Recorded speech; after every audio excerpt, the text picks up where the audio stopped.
మాది తిప్పవరపాడు గ్రామం, గూడూరు మండలం, తిరుపతి జిల్లా. నా పేరు సిద్ధారెడ్డి. మేము వారం క్రితం కాకర్స్ కంపెనీ వాళ్ళది అడిమల్స్, కాకర్స్ కంపెనీ వాళ్ళది అలెక్స్ ఈ రెండు చిన్న మోటి మీద ఉన్నప్పుడు లీటర్కి 2 ml లెక్కన స్ప్రే చేసాము పోయిన శుక్రవారం. ఈ శుక్రవారానికి దాంట్లో గ్రోత్ బాగుంది. కనీసం 3 అంగుళాల నుంచి 5 అంగుళాల దాకా ఎగురు వచ్చింది.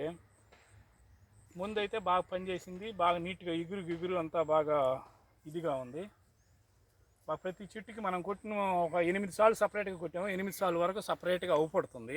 వేరే ముందుకి ఈ ముందుకి తేడా కనబడుతుంది. గ్రోత్ అయితే బ్రహ్మాండంగా ఉంది. 8 రోజుల్లో మనకు గ్రోత్ నీట్గా అవుపడుతుంది 8 సార్లు సపరేట్గా. మనం ఏరే ముందు కొట్టిన దానికి దీనికి తేడా అయితే 100% అవుపడుతుంది. 3 అంగుళాల నుంచి 5 అంగుళాల దాకా ఎగురు వచ్చింది. ఎగురు మటుకు నీట్గా ముడత లేకుండా బాగా ఎమ్ముగా ఇది ఉంది. ఒక వారానికి ఇంకా బ్రహ్మాండంగా వస్తుంది గ్యారెంటీగా, ఈ చెట్టు పొజిషన్ బట్టి. ఇప్పుడు కుట్టిన చెట్లలో దోమ పురుగు ఏమి లేదు కదా? ఇప్పుడు దోమ కానీ, తెల్లదోమ కానీ, పచ్చదోమ కానీ, ఏం లేదు ఇగురుల్లో కానీ, పేను కానీ లేదు. చెట్టు నీట్గా ఉండదు, ఏం లేదు. ఓకే ఓకే అన్న. ముందు ఫైనల్ రిజల్ట్ అయితే మీరు ఎవరికైనా రెఫర్ చేస్తారా? ఎట్లా ఇబ్బంది ఏం లేదు, కొట్టుకోవచ్చు. లీటర్కి 2 ml వేసి కొట్టుకుంటే మాకైతే బ్రహ్మాండంగా పనిచేసింది. ఇబ్బంది లేదు, బాగా పనిచేస్తుంది గ్యారెంటీగా. ఓకే ఓకే ఓకే అన్న, థ్యాంక్ యూ. మంచిది.